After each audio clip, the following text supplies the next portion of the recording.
5 is officially here, and now it is time to make our waiver claims for fantasy football. Today I will be going through everything waivers, talking about the players that should be rostered, my top 10 running back and wide receiver adds of the week, and my 3 favorite quarterback and tight end streams going into week 5. Week 5, the first week of bye weeks in fantasy football, making this week's waiver wire the most important of the year. So don't miss, and let's waste no more time and go to the players that should be rostered, starting with Wan'Dale Robinson of the New York Giants. And again, the elephant in the room here, Malik Neighbors, bad ACL tear, out for the season. And Wan'Dale Robinson is the next man up for this Giants offense. We saw last year 140 plus targets, and he has a real shot at a 25+% target share for this Giants offense moving forward. In my opinion, with Wan'Dale, he should be viewed as a top 50 wide receiver with top 36 wide receiver upside. We'll see how Jackson Dart looks. Good signs in his first start. We will be trusting Wan'Dale Robinson. Again, he's rostered in 64% of leagues,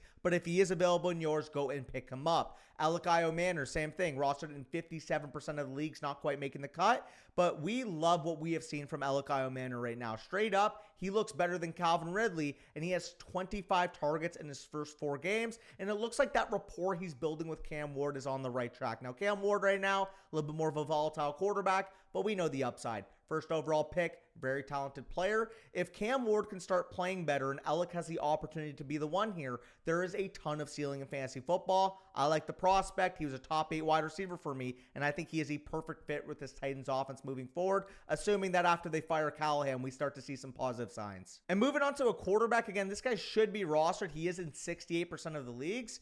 But in the 32% of the leagues that he is not rostered, Justin Fields needs to be picked up immediately. He came back against Miami, and he looked awesome, man. 20-plus points per game in 3 games he's played this year. And his rushing lines in those games, 48 yards, 49 yards, and 81 yards in those 3 starts. To me, he's a top 12 option and a must-roster quarterback moving forward. And the same thing can be said at tight end. Hunter Henry is the next name here, rostered in 69% of leagues, but still available in 31%. And if Hunter Henry is available in your league, he's currently a top 3 tight end in fantasy. He's shown spike week upside with Drake May, and he has touchdown equity in 2 games in his last 4 of 8 targets and 11 targets. With the Patriots wide receiver core a big question mark right now, Hunter Henry is a must-start option at tight end. Like I said, currently a top 3 tight end on the year. But let's go on to the official list, starting off with the number 1 waiver wire pickup of the week, and this should be unanimous. If there is a single fantasy football channel not touting Woody Marks as the clear number 1 pickup, they sadly do not know ball, because with Woody Marks, he saw his breakout week in week 4. 27.9 PPR points, 22 backfield touches, and 2 touchdowns from scrimmage in week 4. And now we get this quote from head coach DeMeco Ryans saying that the team is excited to see how much more Woody Marks can handle moving forward. Again, for a running back that just handled 22 touches in this game, it's clear as day they're done with the Nick Chubb experiment. They don't know what the current return timeline is for Joe Mixon, and it's kind of fitting, Giovanni Bernard end up being replaced by Joe Mixon. It would be fitting if the Giovanni Bernard reincarnate was the one that ends up taking over for Joe Mixon, but all jokes aside, man, with Woody Marks, he looks elusive as a runner. He clearly has a role in the receiving game, and if his snaps are going to continue to uptick, we are talking about a potential league winner. He's a top 30 running back for me rest of the season, and if he is available on your wire, yes, number 1 priority, yes, 50+% of the fab. I would be willing to bid whatever fab you have left. If you have 100% of your fab budget, I'd be willing to put it on Woody Marks. If you think you can get it done for 52%, put 52%. We talk all year about trying to find, this year's Bucky Irving, and to me, Woody Marks is the best bet at that. Speaking of Bucky Irving, we talk about his backup with Rachaad White of the Tampa Bay Buccaneers as the number 2 waiver claim of the week. And the reason being, Bucky Irving actually did get banged up in week 4. He suffered an ankle injury, and he is currently getting an MRI on that injury. And it's very unfortunate, man. Bucky Irving, 2nd round pick, very, very talented. Hopefully for his sake, the ankle sprain isn't too bad. However, if Rachaad White is available in your league, he is a must-start option if Bucky Irving is not in the lineup, because we've seen Rachaad White look a lot more efficient this year compared to years past. We now have Tristan Wirfs coming back to the fold on offense, and this is a Bucs offensive situation that we want to be targeting the running back of. We literally have a sample of Rachaad White being a top 10 running back in fantasy just 2 years ago. So realistically with Rachaad White, we know as a pure handcuff when Bucky Irving is out, Rachaad White can be trusted as a top 24 running back in our rankings, and we might have an opportunity to do so. The current rumors that Bucky Irving could miss anywhere between 2 to 5 weeks. Heck, even if you said I got 1 week of Rachaad White starting, I'd be willing to spend 30 to 40% of my fab budget because like I said, having a reliable, RB2 that you can plug in, it's so valuable in the current running back climate. And Rachaad White, if Bucky Irving is out, is exactly that type of running back. To me, if Bucky Irving is ruled out tomorrow, Rachaad White would be a top 15 to 20 running back in my rankings for week 5. So the fact of the matter is, if he is available in your league and you have an option that you can plug into your lineup right away, Rachaad White is that guy. Like I said, 30 to 40%. Wouldn't spend as much on Rachaad White as I would Woody Marks based on the longevity factor. But if you need wins, man, Rachaad White can get you them. And coming in as my number 3 pickup in a teardrop, I would say Woody Marks tier 1. We had Rachaad White kind of in tier 2. Like I mentioned with Woody Marks, 100% of the fab. With Rachaad White, I mentioned 30 to 40%. We hit on to number 3 with Romeo Doubs of the Green Bay Packers, a guy that I have listed at 10 to 15% of the fab on. And we see the big game. Obviously, Sunday Night Football, explosive performance, 3 touchdowns against the Cowboys, and he has played 94% and 87% of the Packers' routes in back-to-back games following that Jaden Reed injury. It is clear he is the ex-wide receiver for Jordan Love, and to me, he has weekly flex appeal given the touchdown equity he has in this offense. You won't be able to play him in week 5. The Green Bay Packers are on bye week in week 5. But moving forward, I view Doubs as a high-end depth piece that can help you get through bye week season. Come week 5, week 6, week 7, week 8. We are in the prime of bye week season. And to me, Romeo Doubs in a PPR league is someone you can plug into your flex in any given point. But moving on to my number 4 waiver pickup of the week, we have Malik Washington of the Miami Dolphins. And just going to get the elephant out of the room, man. Unfortunate news with Tyreek Hill. Does look like he dislocated his knee and suffered a multi-ligament knee tear. I hope for his sake that he's able to come back and look like the old Tyreek Hill in the NFL, but at this point, that seems very unlikely. Hopefully for his sake, it's not a career-threatening injury, but we have to address it. We'll move on to the waiver because with Malik Washington, obviously he's the next beneficiary to the Tyreek Hill news. With Malik Washington, he can show that he is the next man up in this Miami offense, and he's technically only been used in 3 wide receiver sets. Like with Tyreek Hill and Jalen Waddle, obviously he was the number 3, and even last night we saw Nick Westbrook-Ikine work more on the outside.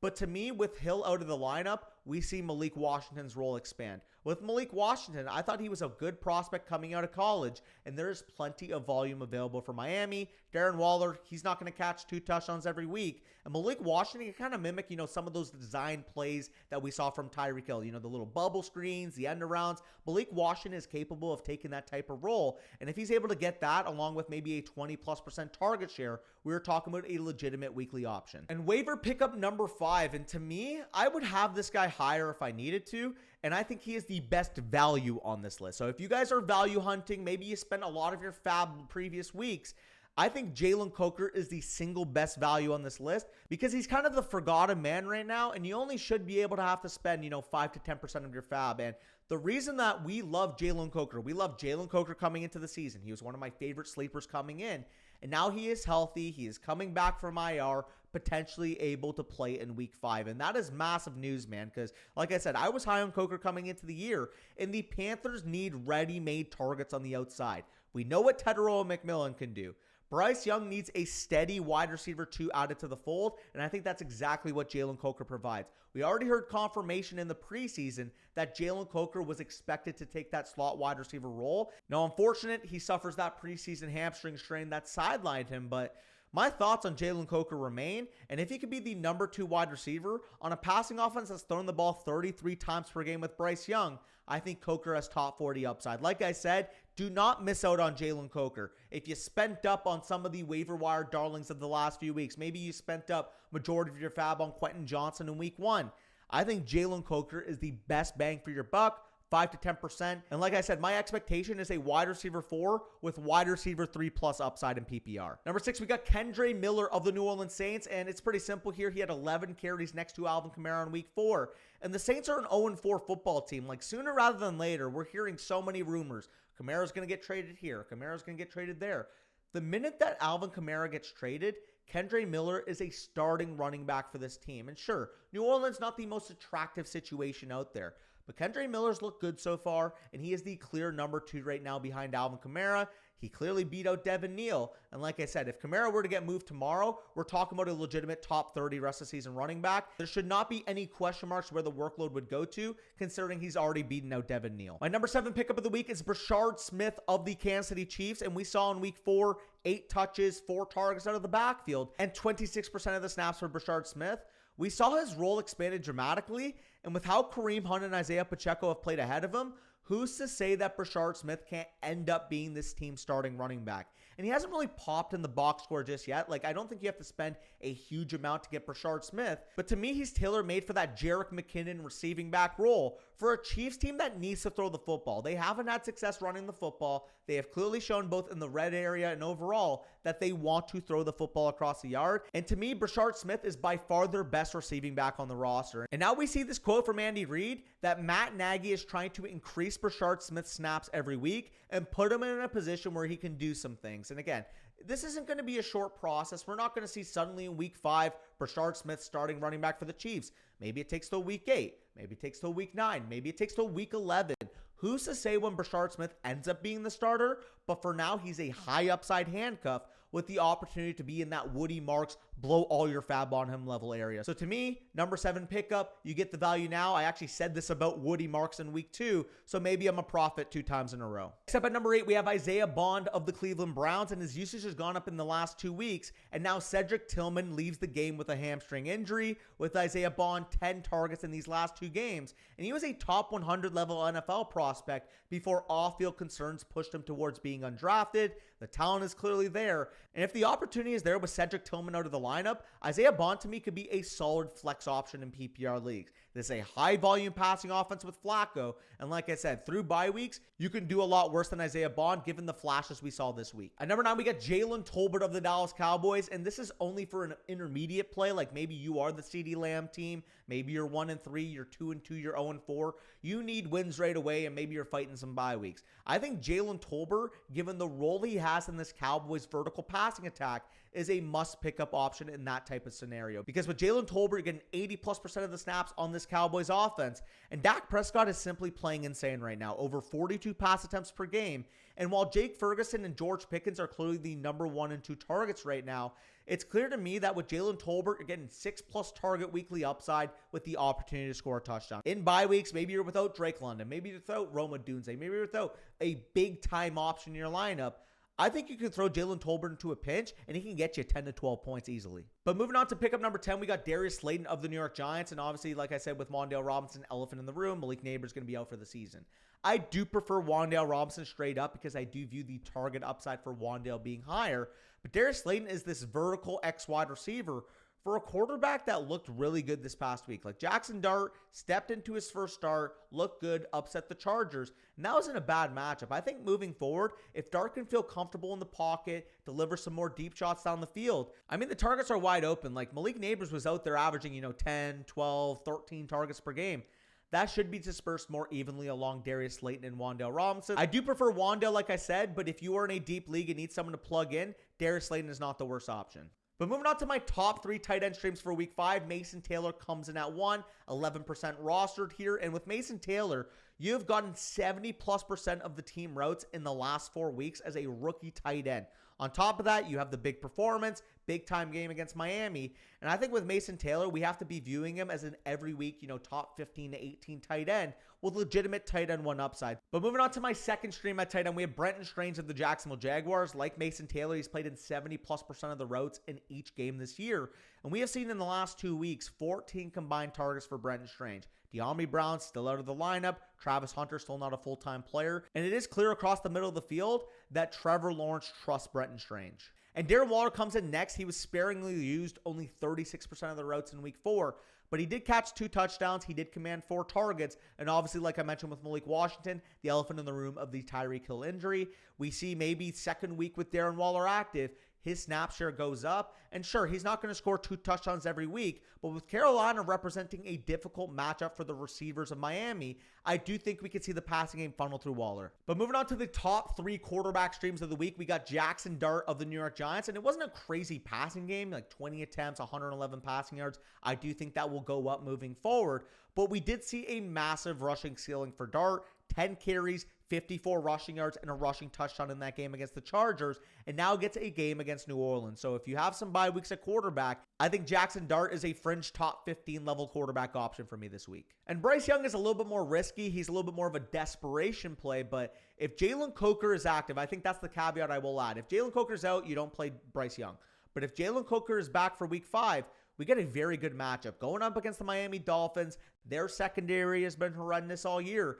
And Bryce Young has quietly thrown a ton of volume. Like I said, 33 attempts per game when I was talking through Coker. And with Bryce Young, if he's able to get his number 2 wide receiver back for this game in this crazy good matchup against Miami, I do trust him as a fringe top 20, top 22 level option this week. And finally, at number 3 here, we have Sam Darnold of the Seattle Seahawks.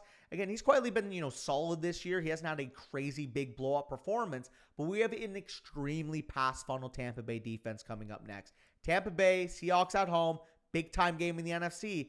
And while we haven't seen the volume be there for Darnold, like I said, no team is really able to run on Tampa Bay, and the Seahawks should have a hard time doing so. So with that being said, I'm expecting more volume this week. Darnold's been efficient, and I think JSN might very well fry the Tampa Bay secondary. And finally, I'll ring off some guys that you can drop if you currently roster them. Tyquan Thornton with Xavier Worthy back, not really going to be a good value moving forward. We had a couple spike weeks, but I don't think many of those are going to be coming with Xavier Worthy, and then in a couple weeks, Rashee Rice entering back into the fold.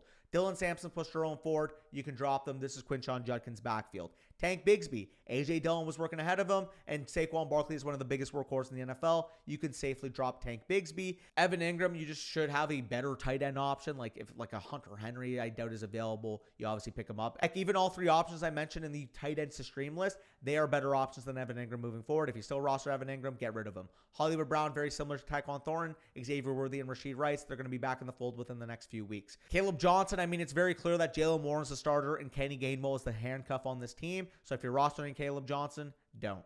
Braylon Allen ends up getting injured in that game against Monday night. We'll see the severity. But even prior to that, man, like these first few games didn't really look that good. Wasn't really getting a huge workload. And this is still a bad Jets team. And then, of course, Malik Neighbors and Tyreek Hill both having their significant knee injuries. But again, appreciate you guys for making it through this video. If you guys enjoyed, make sure you leave a like down below. If you want access to all of our rankings moving forward, check out flockfantasy.com, promo code FSE to get started. But with that being said, peace out. Good luck on your waiver wires. Go secure your targets.